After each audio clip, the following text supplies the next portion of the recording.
perfect communication. She was asking for basic emotional presence, for her husband to show up in their marriage the way he was showing up for Jenny. She was asking for the same level of emotional intimacy that Eric was freely giving to another woman. The final straw came when Eric told Diane that if she couldn't handle his friendship with Jenny, then maybe they weren't compatible. He was essentially threatening to end their marriage rather than end his emotional affair. He was more willing to lose his wife than give up his inappropriate relationship with his ex-girlfriend. That's when Diane finally understood that Eric had already made his choice.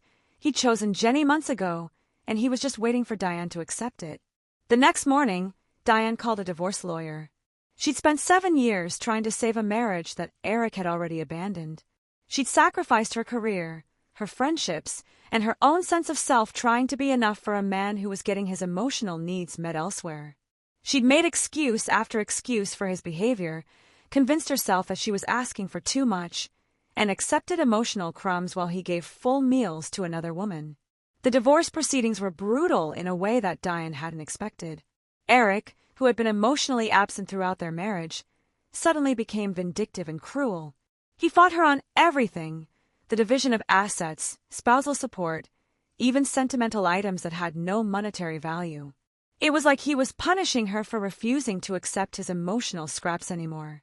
The man who couldn't be bothered to have a meaningful conversation with her during their marriage suddenly had endless energy to make her life miserable through lawyers. He contested every aspect of the divorce, dragging out the process for months when it could have been settled quickly. He hired an expensive attorney and forced Diane to do the same, draining their savings and legal fees out of spite. He spread lies to their mutual friends, painting himself as the victim of an unreasonable wife who couldn't handle his having female friends. He was rewriting history to make himself look like the injured party. But here's what's really important about this part of the story: Diane didn't break. For the first time in years, she was fighting for herself instead of fighting for a relationship that was slowly killing her spirit. Every legal battle, every cruel comment from Eric, every attempt to make her feel guilty for wanting more from their marriage only strengthened her resolve. She was finally remembering who she was before she dimmed her light to accommodate his darkness. The months following their divorce were like watching someone come back to life. Diane started therapy, not to save her marriage this time, but to understand how she'd lost herself so completely. She began to recognize patterns that had started long before Eric, patterns of making herself smaller to make others more comfortable, of accepting less than she deserved because she was afraid of being alone, of believing that love required sacrifice of her own needs and dreams. Her therapist helped her understand that what she'd experienced wasn't just a bad marriage, it was emotional abuse. Eric's systematic neglect of her emotional needs, his manipulation when she tried to address problems, and his ability to be emotionally present with another woman while making her feel crazy for wanting the same thing wasn't just selfish behavior. It was a pattern of control that had slowly eroded her sense of self-worth and reality. Diane learned about something called emotional withholding, where a partner deliberately withholds affection, attention, and emotional intimacy as a way to maintain power in the relationship. She realized that Eric's emotional unavailability hadn't been a personality flaw or a phase, it had been a choice. He'd chosen to keep her emotionally starved while feeding his own needs elsewhere, creating a dynamic where she was always chasing something he was never planning to give her. The therapy sessions were painful but necessary. Diane had to confront the fact that she'd enabled Eric's behavior by constantly adjusting her expectations instead of holding him accountable. She'd made his emotional comfort more important than her own needs, and in doing so, she taught him that treating her poorly had no consequences. She'd been so afraid of being seen as demanding or needy that she'd accepted treatment that no one should have to endure. But the real breakthrough came when Diane started to rebuild her relationship with herself. She threw herself back into her career with the passion she'd buried during her marriage. The marketing skills she'd put on hold were still there, sharper than ever because now she had something to prove, to herself more than anyone else. She started taking on challenging projects, networking with industry professionals, and remembering why she'd been so excited about her career in the first place. Within 6 months, she'd been promoted to a senior marketing position at a company that actually valued her contributions. Her colleagues were amazed by her energy and creativity, having no idea that this confident, successful woman had spent years believing she was too demanding and difficult to love. Diane was rediscovering parts of herself that had been dormant for so long she'd almost forgotten they existed. The professional success was nice, but the real transformation was personal. Diane started reconnecting with friends she'd lost touch with during her marriage. She realized that Eric had gradually isolated her from people who might have helped her see how unhealthy their relationship had become. He'd always found reasons why they couldn't attend social events, why her friends were too dramatic or demanding, why it was better for them to stay home together instead of maintaining outside relationships. But now, freed from Eric's influence, Diane was rebuilding these connections and forming new ones. She started saying yes to social invitations, trying new hobbies, and rediscovering her love for activities that Eric had dismissed as silly or unnecessary. She took up painting classes, joined a book club, and even started hiking on weekends, things she'd wanted to do during her marriage but had given up because Eric wasn't interested. The woman who had been walking on eggshells around her husband's moods was now setting boundaries with everyone in her life. She was learning to recognize when someone was trying to make her responsible for their emotional well-being, and she was getting comfortable with letting people be disappointed in her choices. This was revolutionary for someone who had spent years trying to be the perfect wife to a man who couldn't even see her efforts. Diane started dating again, but this time she approached relationships with completely different standards. She wasn't looking for someone to complete her or save her. She was looking for someone to complement the full, happy life she'd built for herself. She had zero tolerance for emotional unavailability, manipulation, or men who expected her to manage their feelings while neglecting her own. The dating process was actually educational because it helped Diane see how common Eric's behavior really was. She met men who seemed charming and attentive at first but quickly revealed themselves to be emotionally immature, unavailable, or manipulative.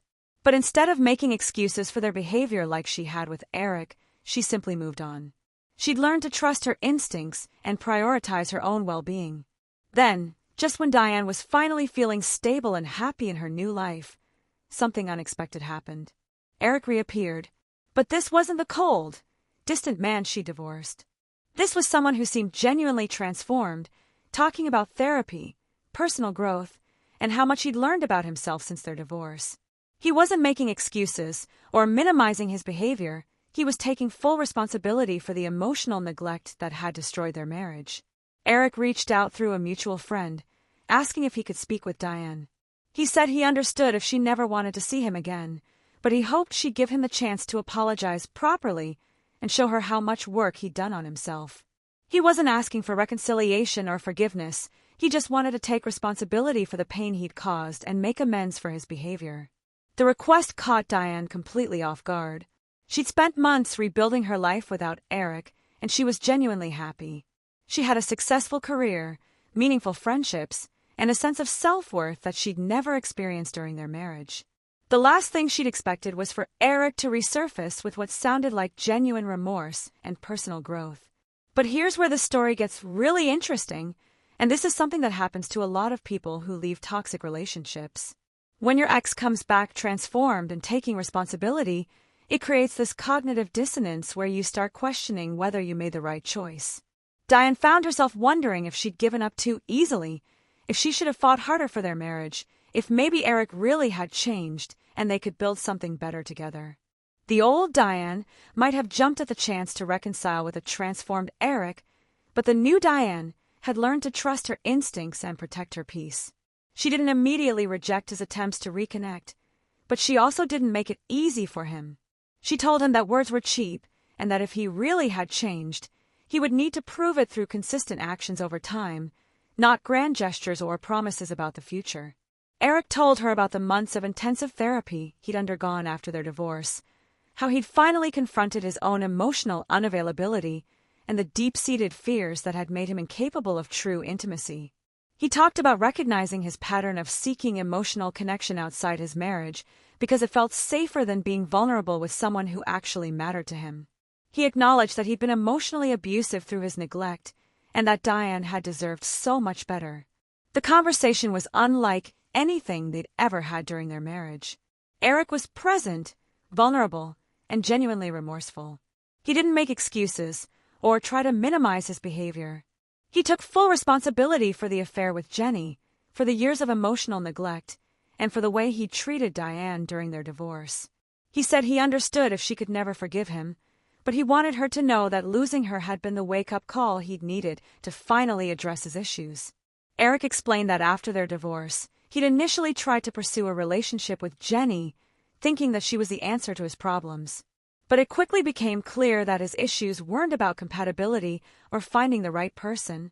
They were about his own inability to be emotionally present and vulnerable. His relationship with Jenny fell apart within months because he brought the same emotional unavailability to that relationship that he'd brought to his marriage. That's when Eric finally sought help. He started working with a therapist who specialized in attachment issues and emotional intimacy. He learned about his childhood patterns of emotional suppression, his fear of vulnerability, and how he'd been using emotional distance as a way to maintain control in his relationships. He realized that his affair with Jenny hadn't been about love, it had been about the safety of an emotional connection that didn't require real commitment or vulnerability. The therapy process had been brutal for Eric. He had to confront the fact that he'd destroyed his marriage not because he and Diane were incompatible, but because he'd been too afraid to be truly intimate with someone who mattered to him. He'd given Jenny his emotional energy precisely because it felt safer. She was from his past. There were no real expectations, and he could control the level of involvement. Eric, to his credit, seemed to understand that he was asking for something he had no right to expect.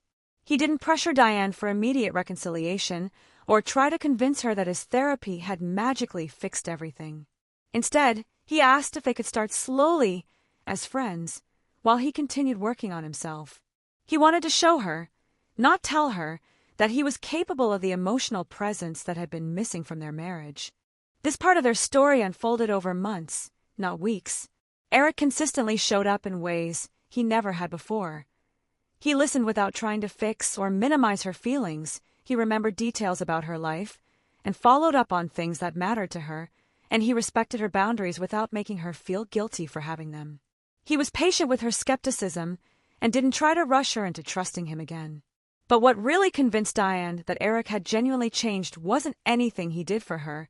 It was watching how he handled his own emotions and challenges. She saw him practice vulnerability in small ways, admit when he was wrong without deflecting, and take responsibility for his impact on others even when his intentions were good. These weren't performances for her benefit. They were genuine changes in how he moved through the world. The most crucial moment came when Eric had a particularly stressful period at work. The old Eric would have shut down, become distant, and made everyone around him responsible for managing his mood. But this Eric communicated about his stress, asked for support when he needed it, and didn't let his challenges become an excuse for treating others poorly. Diane realized she was seeing a man who had done the deep work of understanding himself and changing his patterns. Their reconciliation wasn't a romantic movie moment where everything was suddenly perfect. It was a slow, cautious process built on rebuilt trust and genuine change. Diane maintained her boundaries and her independence while slowly opening herself up to the possibility of rebuilding their relationship. Eric continued his therapy and personal growth work, understanding that change isn't a destination but an ongoing process. They started dating again, but this time as two whole people who had learned to value themselves and each other. Diane didn't sacrifice her career or her friendships to accommodate Eric's needs. Eric didn't withdraw or become distant when life got challenging. They communicated openly about their needs, fears, and expectations, creating the emotional intimacy that had been missing from their marriage. The relationship they built the second time around was completely different from their first marriage. It was based on mutual respect, genuine partnership, and the understanding that love isn't just a feeling, it's a choice you make every day to show up for each other. They learned that true intimacy requires vulnerability, that healthy relationships need boundaries, and that sustainable love is built on friendship, respect, and shared values rather than just passion and chemistry. Subscribe for more stories about love, loss, and second chances.